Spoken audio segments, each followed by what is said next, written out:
He's editor-in-chief of Breitbart News and a New York Times best-selling author.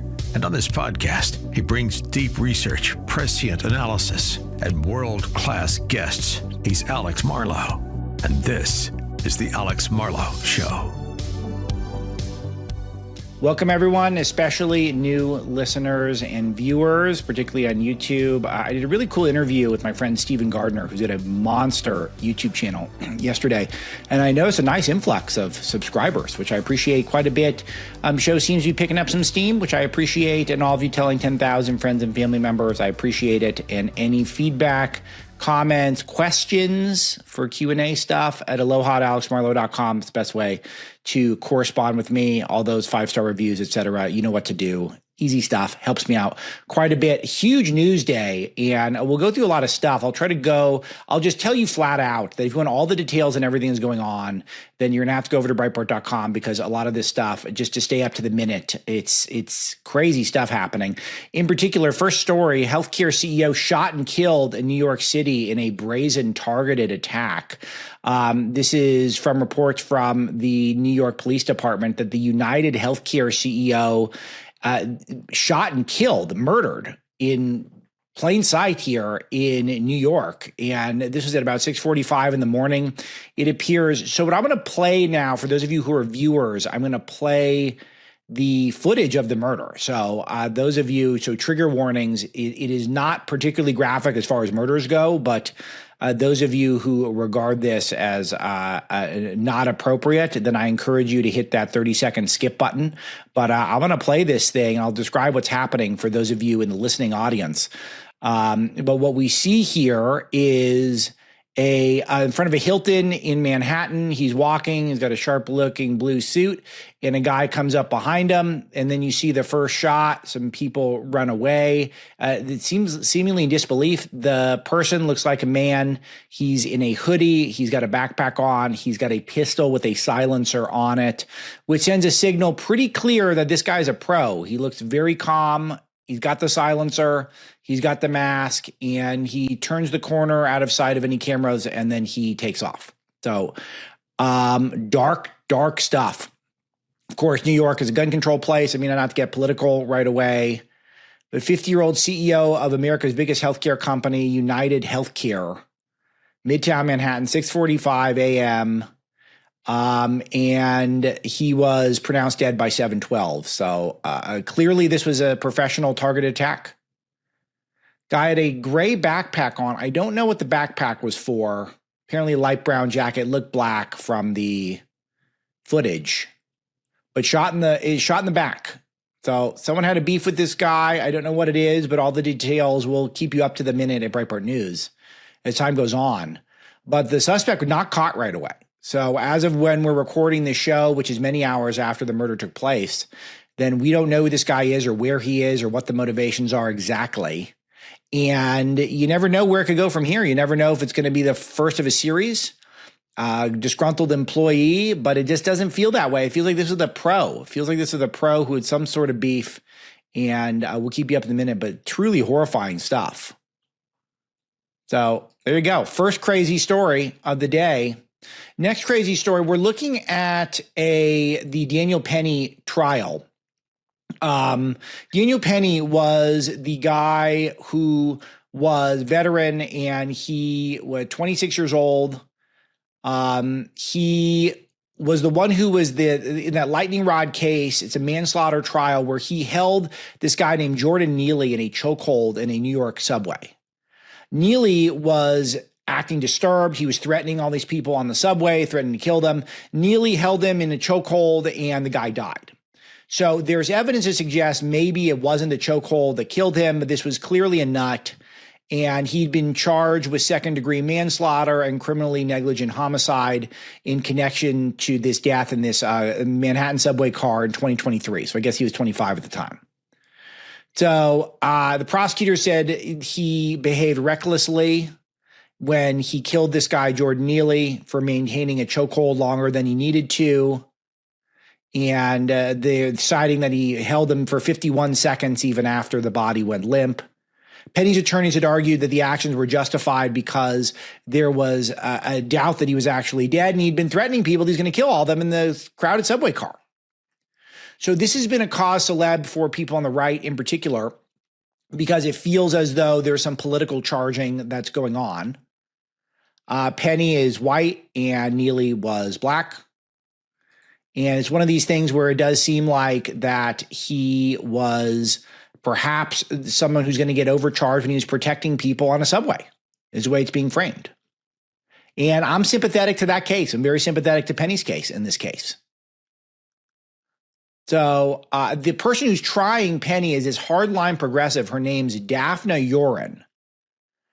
And she's getting completely crushed online because videos surface of her showing apparently blatant hypocrisy because she bragged about getting a guy off or extremely reduced punishment, a guy named Matthew Lee, who is 57. He snuck up on a college professor who was 87, Dr. Young Koon Kim, killed him, apparently over just $300, stole $300 from him, the fatal blow to the head. And he pawned it off as this person, this murderer, was actually just motivated because he had past trauma. And that it was it wasn't intentional killing. He was just trying to hurt the man so he could steal his money. And this Daphne Yoren person showed sympathy for this black man who had killed this old Asian professor. And now she's trying to prosecute Daniel Penny, and it feels like there's a racial motive to it. It feels like they're trying to make an example out of him. And it is one of these things where society is, we're having a hard time dealing with this stuff. A lot of people in the crowd greeting Penny at the courthouse, chanting guilty, guilty. Tough to see because we're so divided already. And we have these crazy people who are ruining our cities because we don't know what to do with them. And then some people try to take matters into their own hands and try to protect the citizenry. Because again, we've got this whole Ferguson effect where we don't have as aggressive policing as we used to, and people feel like they have to defend for themselves because they do to some degree. And something maybe goes an inch too far, and then all of a sudden we're in this really weird spot. So I think it's going to be really dramatic either way, however this shakes out. And I'm, of course, rooting for Daniel Penny in my personal case. But I think either way, people are going to be really alarmed either direction. More court news. We're tracking at Breitbart.com today a case in Tennessee with transgender rights. Basically, the case is whether or not the law will allow for puberty blockers to be given to children who identify as a different gender, which I think increasingly the popular viewpoint is you cannot allow children to make this decision for themselves. And they need to be told by the adults of society that you're not transgender, you have a certain gender, and that's your biological sex given at birth. And the state's not going to sanction you getting sort of any sort of medical treatment, chemical castration, et cetera. So the question is, the complex legal case, you can read all the details at Breitbart News, what the actual constitutional arguments are.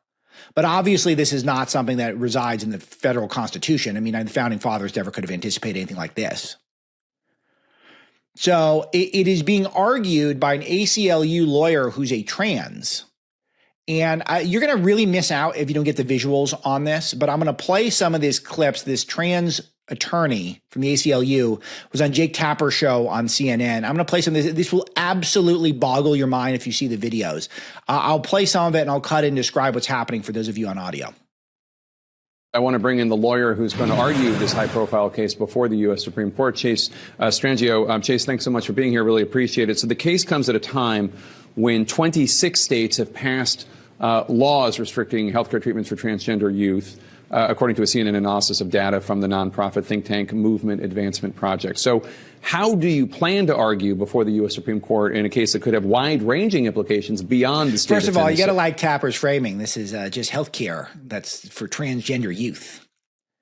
No, it is drastically altering their body chemistry based off of some sort of cultural contagion that we have where people think any problem they have is now perceived to be that they're in the wrong body.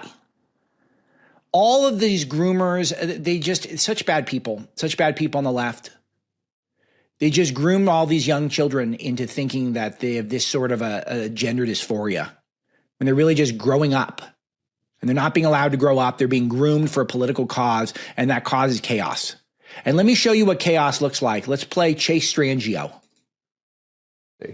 Well, thank you for having me, Jake. And obviously, this is a critical inflection point for transgender people across the country. We're coming off of an election season where transgender people played an outside role in people's consciousness in terms of the way in which we were those of you who are just listening, you hear a woman talking because it is a woman.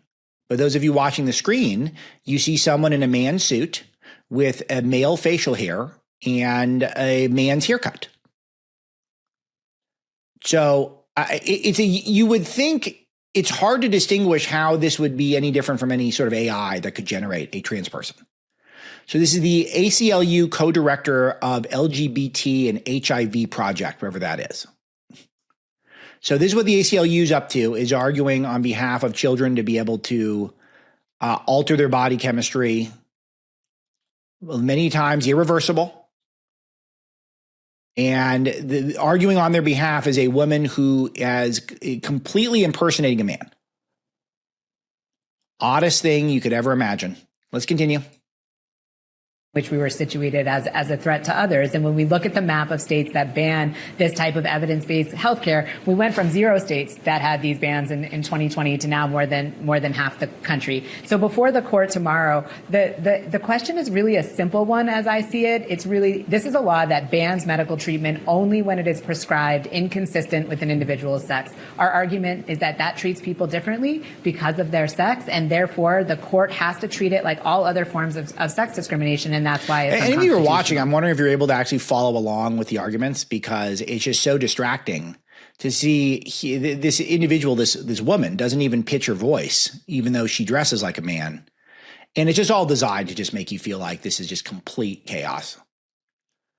It is anti-science. It's anti-woman. It's anti-man. Is it designed to trigger us? Is that what this is all about? Let's see how Tapper reacts here, because Tapper's got to deal with this with a straight face. Luckily, we in conservative media, we don't even have to pretend. Let's see how he tries to thread this needle. So attorneys representing the state of Tennessee told the U.S. Supreme Court, quote, if the government's theory holds, men who identify as women could claim constitutionally based access to women's bathrooms, women's locker rooms, and women's sports. Accepting that theory would perversely erode women's rights and jeopardize landmark statutes protecting women's equal access to schools, winners' podiums, and beyond. What's your response to that? Well, I obviously disagree with that premise that allowing transgender women into women's sports or women's bathroom is a threat to women, but it is also not the question before the court. Okay, let's continue. In fact, it is a totally independent question about whether a law that bans medical care for transgender adolescents discriminates against people based on sex versus these separate cases that preceded any of these healthcare bans will continue to be litigated in the courts regardless of the outcome here. So that clearly is conflating a bunch of different questions. The question before the court tomorrow is about whether banning medical care, overriding the consent of parents, the recommendations of doctors is a violation of equal protection. Right. So basically, you're allowed to just groom the children, and their rights aren't protected so long as the rest of society signs off on their lives getting completely reset on terrible path that so many people are trying to detransition. I mean, we got to get some detransitioners on the show. But it is, this is all just a mockery of the whole country. Chase goes on to say that young people have known since they were 2 years old exactly who they are, who suffered for 6-7 years before they had any relief. Do we buy this? Do we buy this? I ask somewhat rhetorically. Kids have phases. They go through things. And they should be allowed to do that without having their chemistry biologically altered by grooming adults, like from the ACLU. And I don't care if the parents are consenting or not. The parents should not have a right to mutilate their children. You're not allowed to beat your kids to a bloody pulp. You're not allowed to lock them in a cage. Why are you allowed to try to change who they are biologically at this level? Doesn't make any sense to me. If a state wants to choose that's the case, I'm all for it. Sad stuff that we even have to go through this. But I feel like we're on the right track. The interesting thing will be to see how the Supreme Court comes down on. Obviously, it's a conservative court. But, there's some real weak spots here. I mean, Gorsuch, who's a brilliant guy, but is a libertarian, you never know. Kavanaugh, moderate. Roberts, moderate. Barrett does not have I think, quite as tough of a spine as some of the other conservatives, the Alitos and the Thomases of the world. I was watching some of the hearing, which was live before the show, and Sonia Sotomayor basically equated the flat out mutilation of children to having the same side effects as aspirin. Aspirin is side effects. Everything is side effects. So any sort of a treatment is side effects. So thus it's okay to alter a child's gender. Alito points out during the hearing today that there is no evidence that child sex changes actually prevent suicide, which is important. So all this playing out at Breitbart.com, more details throughout the day. You guys head over there, and no doubt over the next couple of days. But this is a big one because we want to get this W because we want to send a signal that we as a society do not condone this hysteria that we're in. I'm kind of surprised at how much this keeps coming up. I think it's a real flashpoint. I think this is a real flashpoint. I think we're really going to test how strong of a mandate we have right now. Okay. All right. Aloha at alexmarlow.com. Any thoughts on anything so far? Pete Hegseth, I want to do some updates on this. Hegseth under immense pressure. He's under fire in a major way because now some more anonymous reports have come out that he is his drinking was bothering more women at Fox News, but it's all anonymous. No one really knows exactly what exactly happened.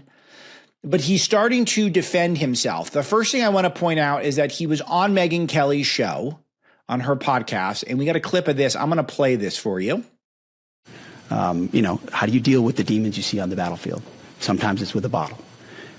Unfortunately, tragically, for too many guys, it's with the bottle, and then it's depression. And the first thing here that's noteworthy is the fact that he's doing this interview, period, which I think he should have done. I recommended this on yesterday's show. I said he should go out and do an interview because I feel like he's got a good defense. We're hearing it now.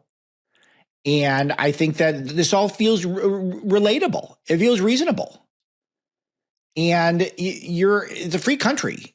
You're allowed to have a drink in this country. It's not good to overdo it. It's not good to, I don't recommend anyone overdoing it in work settings.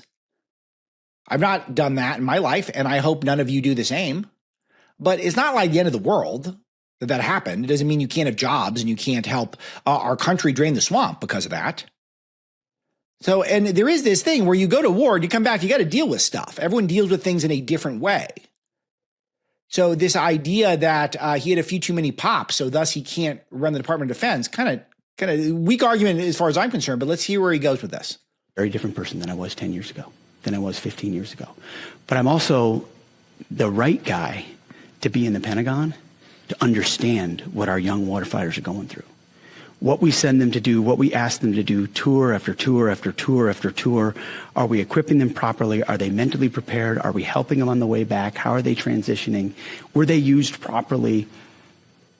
I can speak to that because I've lived it. Yeah. Not from a general's perspective, not from an air-conditioned office in Washington, D.C., or from a think tank, from dusty boots and pulling triggers with bullets whizzing by, and you're wondering whether you're ever coming home. That's beautiful. Really well said. I mean, whether or not you feel like he's too toxic, you got to admit that was pretty good messaging. I, of course, think we need fighters right now, and we need to dig in. It's a big moment because today's a big day. He's meeting with Senator Ernst, who's reportedly one of the people who's on the fence. My prediction is Ernst will support him in the end. I don't know if that's true. I might get it wrong, but that's my prediction. And that she just wants to communicate with them. But she's been a big advocate for women not getting sexually assaulted in the military. Obviously, Pete's got some zipper issues. Many men do. Not a good thing to have, but it happens. So he's got to reassure her. But if he does that, and I have a feeling he will, then I think that we could be back on track. But I'm nervous about some of these other senators. There's going to be sort of we're at the mid-tier boss, is the way Matt Boyle was phrasing it to me. We're not at the highest boss because it's going to be a pretty slim majority, 53 Senate seats. So you can only lose a few Republicans to get this through. And why this is such a big deal is because once they feel like the media can run this coup, this Kavanaugh playbook, and take out Hegseth, then they're going next for Tulsi Gabbard. They'll go for some Republicans saying she's not Republican enough. They'll go for Robert Kennedy. They'll find something nutty he said about his brainworms or something. And they're going to go for him. And then all of a sudden, we're going to get the deep state cabinet again. Look, if Hegseth does not make it, it's not the end of the world. They're floating some other names. I'm not going to get to those on this show, but we can flesh those out down the road. But they're not bad names. They're just not. And there are other people who could do this job. But it's really important once Trump makes up his mind that he gets the people he wants. That's the principle. That's what America voted for. And we cannot be in a spot where we're caving to the establishment media. That's a top priority. And when you go through the list of Hegseth's accomplishments, which people have been doing online, they're unbelievable. Someone had floated this. I think this was something from the Washington Post. But Bronze Star ×2, Joint Service Commendation Medal, Army Commendation Medal ×2, Army Reserve Components Achievement Medal ×3, National Defense Service Medal with Bronze Service Star, Afghan Campaign Medal with 2 campaign stars, Iraq Campaign Medal with 2 campaign stars, Global War on Terrorism Expeditionary Medal. That's half. That's half of his medals.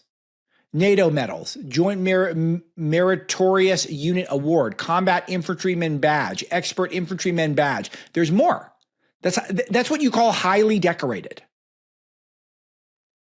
And that's not even the main qualification to run the Pentagon. The main qualification is whether or not you're going to be an advocate against wokeness in the military and want to drain the swamp where you can. To make it so our defense contractors are not running our Defense Department. He's a perfect guy to do that. People deserve second chances in this country, and he's under a lot of fire. He wrote a piece in the Wall Street Journal today as we're recording this. I faced fire before. I won't back down. He says very similar arguments to what he's going to be making in interviews if he does them. I'll play a little more from the Megyn Kelly interview here. Do you think you're being Kavanaugh'd right now? I had a member not 45 minutes ago look me in the eye in private, just he and I, and say, that's what they're trying to do to you. That's what they're trying to do to you. That's their playbook. Get ready for more. And they're going to make it up, just like they have so far. All anonymous, all innuendo, all rumor, nothing sourced, no verification, and they're just going to keep doing it because you're a threat to them.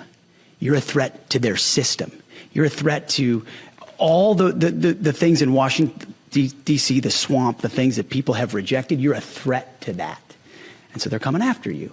And I know that, he knows that. And when you stand firm on that, it's not difficult to just continue to fight. So, yeah, we saw what happened, but guess what happened? Kavanaugh stood up, and he fought, and he won. And hopefully Republicans have learned that lesson. And Trump stood by him. And Trump stood by him.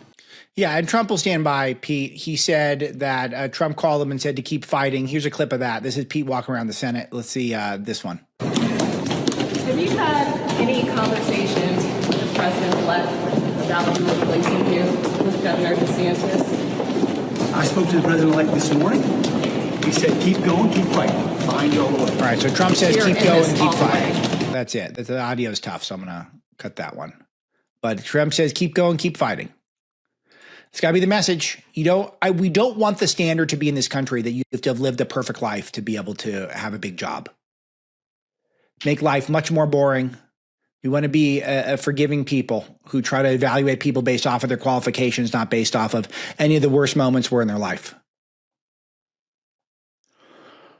Female Republican senators expressed support for Hegseth, the answer to restoring the military. Christina Wong reports this for us at Breitbart News. Senator Cynthia Lummis was out there. Told reporters that our soldiers sometimes wild childs. Yeah, that can happen, but it's very clear that this guy is the guy who, at a time when Americans were losing confidence in their own military and our ability to protect strength around the world, Pete Hegseth is the answer to that concern. Nice. Good stuff. Shelley Moore Capito, another one, not a hardcore right winger. Behind him. Very cool. All right. He's got to make the rounds. He's got to make this happen. He's got to get this done. We need him to get it done. The Hill's already floating it. Tulsi Gabbard seen as a tough lip for Trump in Senate GOP. They've already got their eye on who they're going to go after next if they let him go. And Trump's going to continue to try to staff the cabinet with winners. He's nominated Peter Navarro, a Biden regime political prisoner, as you might recall, senior counselor. Good news. We love Dr. Navarro.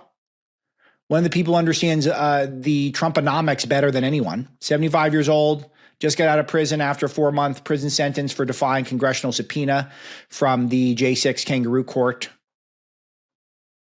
So he was a part of Trump's first term as trade ambassador. So senior counselor position leverages Pete's broad range of White House experience while harnessing his extensive policy, analytic, and media skills, Trump said. His mission will be to help successfully advance and communicate the Trump manufacturing, tariff, and trades agenda. This is a guy who likes tariffs. It's a guy who's deeply intelligent, PhD from Harvard, economist, and very tied in the MAGA movement. Another terrific pick. Can't get enough of it. That's why it's so important. Man, Misty, I forgot to send you this. Joe Biden fell asleep in the middle of his African Leaders Summit. He's out there in Angola trying to get money for African homeless. Look, if we had all this extra money for African homeless, fine. But do we have that much extra money lying around? Feels like we're in mountains and mountains of debt. And he's falling asleep. I don't blame him. Do you guys blame Joe for falling asleep? Got to go to the summit with the Democratic Republic of Congo, Tanzania. Is that really what he wants to be doing? He's going to spend his whole life trying to be president. And he's got a couple months left, a month and a half left. All right, other news from around the world. GM expects more than $5 billion impact from China restructuring, including plant closures. Reading from CNBC, General Motors expects a restructuring of its joint venture operations in China. It's going to cost more than $5 billion. China's economy is not good, and China makes cheap electric cars. But GM bet big on China, and they bet big on electric cars. Both of those were bad bets. GM is deeply tied in the Bidens. I wrote this about this extensively in Breaking Biden. It's a huge part of it. I call Joe President Motors, as opposed to General Motors. It's kind of funny. It's not great, but it's all right. It's and that's the whole point, is that China's economy is not great, which is interesting, but some of these car companies bet really terribly. Way too many EVs, and there's going to be a huge backlash. It'll be interesting to see where the left pivots from this. People don't want them that much. And betting big on China, where China will cut off American companies if Chinese companies can do it better. They did that in Hollywood already. Where Hollywood went over to China, they're releasing movies. China learned how to make the movies from Hollywood. Then they don't allow for as many American movies to get released. Again, very well documented in my book, Breaking Biden. I can explain all this stuff. That's why this stuff is good. I don't take the time to write a book unless I feel like it's going to be a reference point for all of you and for myself, to be honest with you. All right, here's a fun one. This is from The Smoking Gun, which I've been reading for over 20 years. Ohio woman charged with killing and eating a cat pleads guilty to animal cruelty. They're eating the dogs. They're eating the cats. We got the evidence, guys. I told you the big winners from this last election here, November 5th. It is the people who, it's not the people, it's the cats and the dogs. Ohio woman charged with killing and eating a cat pled guilty to animal cruelty. Alexis Farrell. Alexis looks misspelled. There's an extra L for no reason. Copped a felony charge during a hearing. Wow, felony for eating a cat. Man. Ooh, stomped on its head. Monster. Allegedly a monster. I want to say that for the lawyers out there. Did you eat the cat? A cop asked Farrell. Why'd you kill it? Farrell remained mute as the officer asked. and then asked to call the Humane Society to pick up whatever was left of the cat. Yikes. So Trump was right. Madison Cawthorn was right. There are apparently a lot of sex parties in the D.C. area. Sex-crazed workers at troubled VA facility had 12-person orgy, according to the New York Post. One official bedded 32 co-workers, according to a bombshell probe. Wow. I guess this was at the VA in Tennessee, so not necessarily just D.C., but federal agencies. Madison Cawthorn, you guys remember, he was saying there were sex parties. And, I was in D.C. for a long time. I didn't get invited to any of these things, but they know I wouldn't have gone. It's a theme on the show. People getting in a lot of trouble. You guys don't need these things in your life. You got to reevaluate your life if this is what you need to have a good time. Sleep with 32 coworkers. Not good.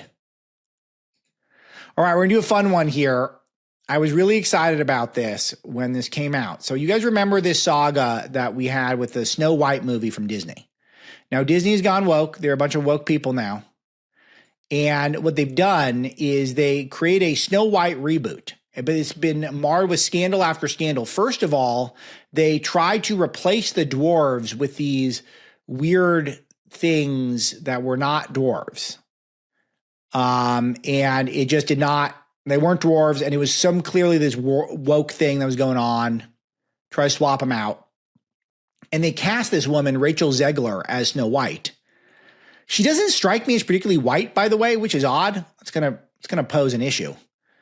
But she's only done 2 major movies I can tell. This West Side Story reboot that Steven Spielberg did that no one saw. I think people liked it, the 8 people who saw it, but no one saw it. And then she did a Hunger Games reboot, which didn't do very well. If anyone saw it, it was relatively few people compared to the original series of Hunger Games movies. So no one really likes this person. There's no evidence we like her, but she's got one of those weird semi-extraterrestrial-like looks. You'll see it in a second, those of you watching. Like, she looks somewhat like an extraterrestrial. That's in now. People don't look like normal humans. They look like they came from outer space. So she's got that look. I mean, I'm not saying that she's an unattractive person. I'm just saying that she's not classically beautiful in that sense. So she's get cast in this movie, and immediately she starts putting her foot in her mouth. She can't stop talking. She said it was cringe that Snow White just wants to find a prince and get married. And she needs more of a girl boss approach. This is literal. This is what she said. Missy, we're going to have to get that clip handy for a future show, because I want to play that, what she actually said. It's crazy because the whole point of Snow White is it's a love story. She falls in love with Prince Charming. If you haven't revisited Snow White in a long time, and I've got children of a certain age that I've seen it quite a bit over the past few years, it's a true masterpiece. It's an absolute work of art in every sense of the word. The world building, the animation, the songs, it's scary. It's really good stuff. She trashes the original because too regressive, not progressive enough for the great Rachel Zegler, which is one of the themes that the woke left does. The woke left thinks that they are the smartest group of people in the history of the world. That every group that came before us, there's almost nothing to be learned from them because they're the smartest ones.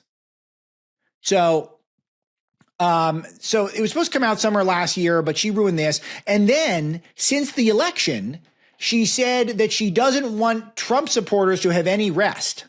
She attacks Donald Trump, and she attacked Donald Trump supporters. So it wasn't enough just to attack him. She did the basket of deplorables, people are garbage type deal.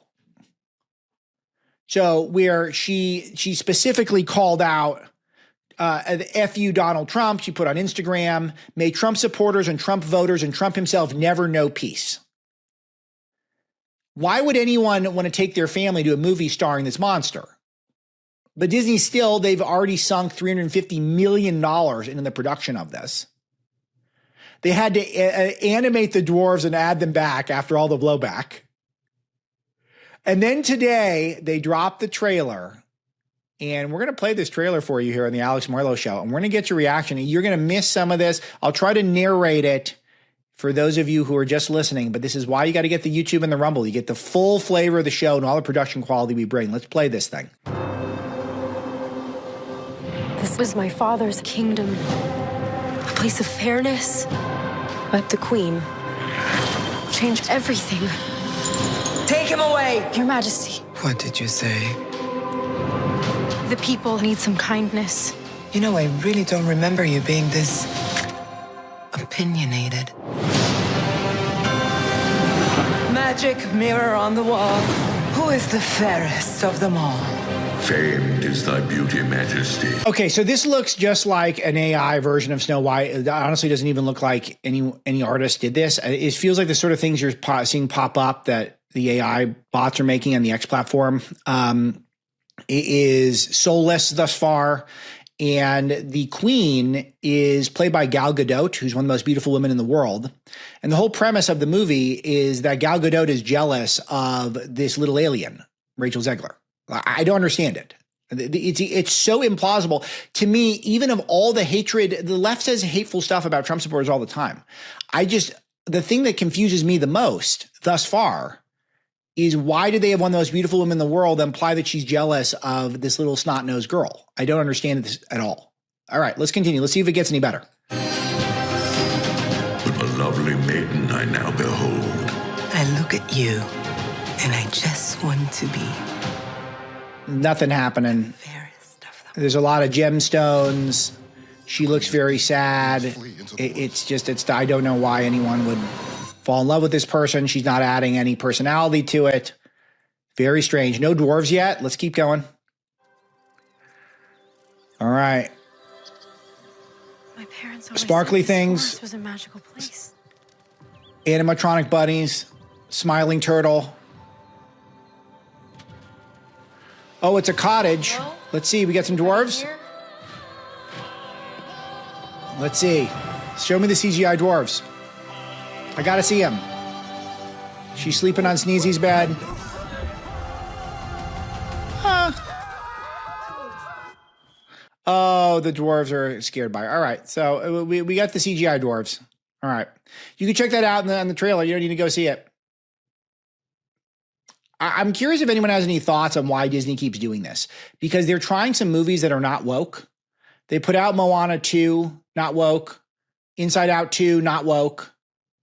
They had the Deadpool Wolverine movie, which is part of the Marvel universe, which is Disney owned at this point. Not woke. All these did super, super well. And then they do this thing where they got the woke dwarves. Nothing's happening in the movie. They put the woke stars out there. It is getting absolutely crushed online. I want to give you up to the minute feedback on the trailer. The YouTube trailer has just 4.3 million views as we're recording this. And it has got 18,000 upvotes, but they hide the downvotes. I just gave it a downvote just to see if it'll pop up for me. But at Breitbart, when we published on it earlier today, it was hundreds of thousands of downvotes already. And that was as of this morning. So we're recording it. So people hate it. They're mad. They don't like the woke stuff. And they don't like this woman that Disney's forced on us. And I just can't wait to see what the fallout's going to be when you've got something that, oh, wow, she's riding a horse. It looks really realistic. I'm watching a little bit on my own now. People can't see it on the screen.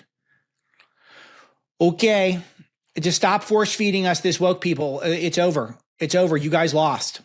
We don't want this stuff in our entertainment. Fun. It's all fun. All right, aloha at alexmarlow.com. If you want to be a part of the broadcast. I got a lot of feedback on YouTube and Rumble lately, and I want to include some of that in the show. One commenter, Dan Byer, said, rotisserie outside, kind of bougie, ha ha ha. This is true. It is a kind of bougie. I was referring to yesterday on the show, I think, or maybe it was Monday's show. I talked about making a chicken. And I had the rotisserie, but it's broken. Yes, I do have a rotisserie outside. Look, this is an aspirational show. This is a lifestyle show, and you too can aspire to have an outdoor rotisserie. No, I got the fancy barbecue because I got a cool barbecue pit in the house I bought, and it was a long time coming. I had to save up a lot for the barbecue. It had the rotisserie, and I've used it 4 times and it broke, which is what happens when you have these things. But look, you too can have a rotisserie, and it's very fun to have it. I save so much money cooking at home. It's funny. I cook myself all the best stuff, and I save a fortune. I used to go out to eat all the time in DC when I worked there and didn't have kids. Spend so much money doing that stuff, and the food's not necessarily better. All right, but yes, aspire to getting yourself a rotisserie.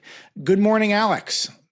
This is from Izzy P. in Herndon, Virginia. I've admired you for a decade. That's very kind of you. People have known about me for a decade? That's interesting. Cool. You continue to be a voice of reason and calm as we conservatives have experienced the highs and lows of the last decade. Thank you for your tireless work. The new podcast is fantastic. And the left and its media cohorts have given you so much interesting material. That's true. I'm grateful to them. I would like you to consider using your platform to encourage conservatives to become better informed by reading books. In addition to highlighting your amazing books, you could re-encourage listeners to read them. Could you please use a part of your show to recommend conservative books during the Christmas holidays? It could be a guide or gift-giving purchases, especially gift to those who are newer to the MAGA movement. Maybe once a week, you could do a short segment inviting a conservative author to share and promote conservative literature. The left pushes out woke books to our young people nonstop. I think your podcast could be a counter-narrative to the left literature. Thank you again, and Merry Christmas, Izzy P. Yeah, I love this. I love to have authors on, and we'll have authors on. The book industry is weird right now. It doesn't feel like people are reading as much as they were. It had a big boom around COVID. A lot of people bought books. I felt like I was interviewing interesting authors all the time. One thing for me is I like to actually read the book. So if I don't feel like I would even read it, I'm less inclined to have an author on. And then if you read it, it's a commitment of several hours. Depending on my mindset, I can get through books pretty fast, but it's still, 2 or 3 hour commitment minimum to read a short book that's cleanly written. And some longer books, you really could be 10, 12, 14 hours to get through them. So it's a lot of homework for me, but I like doing them. I was at a pretty steady clip of probably reading 25, 30 books a year, many of them conservatives, my friends, people in this space, to bring them to the show. I think that's fallen off probably the last year or two, but I don't see any reason why that can't continue, especially as we get our sea legs here and I have more time to plan ahead.